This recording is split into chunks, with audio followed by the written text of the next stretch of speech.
Joining us now, former acting DHS Secretary and Heritage Foundation visiting fellow. Back with us now, Chad Wolf. Hey, Chad, we'd love having you on. Okay, federal law enforcement at the border stopped 178,622 people trying to enter illegally. If this keeps up, that's a population of Houston on an annual basis. This is at a 2-decade high. Okay, so how is this not a crisis? Well, it certainly is a crisis. Obviously, the numbers, not only in the month of April, but even if you go back to the month of March, the numbers are out of control, and it's a result of the policies that the Biden administration have put in place. And so whether you're talking about single adults or families or even children, I think the numbers are at a historic high, the highest that we've seen in 21 years. And the numbers this year alone, and we're just in the month of April, have now surpassed in most categories previous year totals. So you can see where we're at and you can see where we're going. And again, this administration continues to not look at the issue on the border and trying to enforce the law on the border. Again, what they're trying to do is solve this capacity issue. And it's the wrong approach. And they'll talk about moving children out of Border Patrol stations and into HHS, and that's simply moving them from one federal facility to another instead of addressing the issue and making sure that they don't come in the first place. You know, it's astounding. It's astounding. We have 21,000 children in 200 facilities across dozens of states.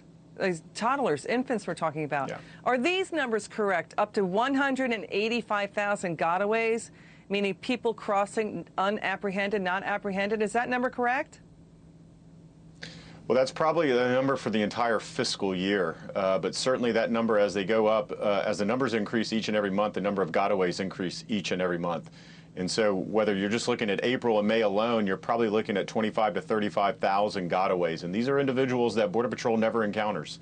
So you don't know who they are. You don't know if they're single adults. You don't know if they are family units, but you also don't know if they're a criminal, if they're a gang member, or even worse, a terrorist or have terrorist connections of some kind. So you're exactly right. The number of gotaways continue to increase because the numbers continue to increase.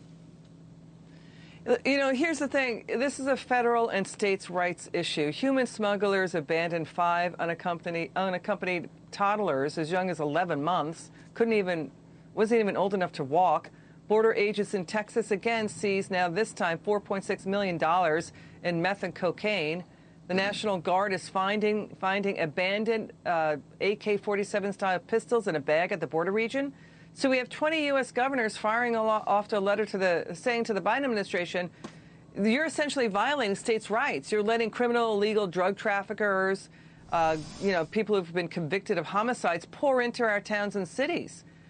Plus, they cite the, quote, inhumane treatment of tens of thousands of children that they have to deal with in their states. So is this a federal and state rights issue?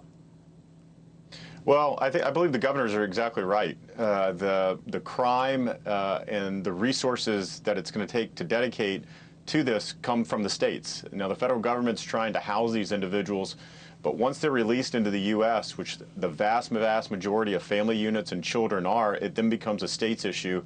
And the resources and the law enforcement resources, private sector resources that are dedicated to that are borne by the states and these governors. So they are rightfully so, very concerned about what's going on. And so, again, at the border, it's not only a humanitarian issue that we see with all the pictures, but it's a security issue as well.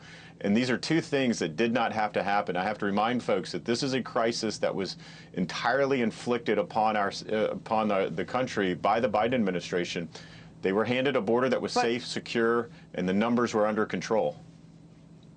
Got it. But it's also, local taxpayers have to foot the bill for the enforcement of this and dealing with, border towns reporting rising crimes, home invasions, carjackings, robberies, stores robbed.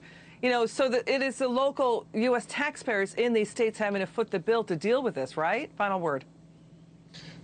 Absolutely. And it's not only that, it's the local law enforcement. I've talked with a number of sheriffs down there that are overwhelmed because of the number of folks that they're having to encounter each and every day. So it's not only law enforcement, but it's also the civil society in those border states and border communities. Absolutely. All right. Chad Wolf, thank you so much for joining us. We really appreciate it. Come back soon. It's good to see you, Chad Wolf. Thank you.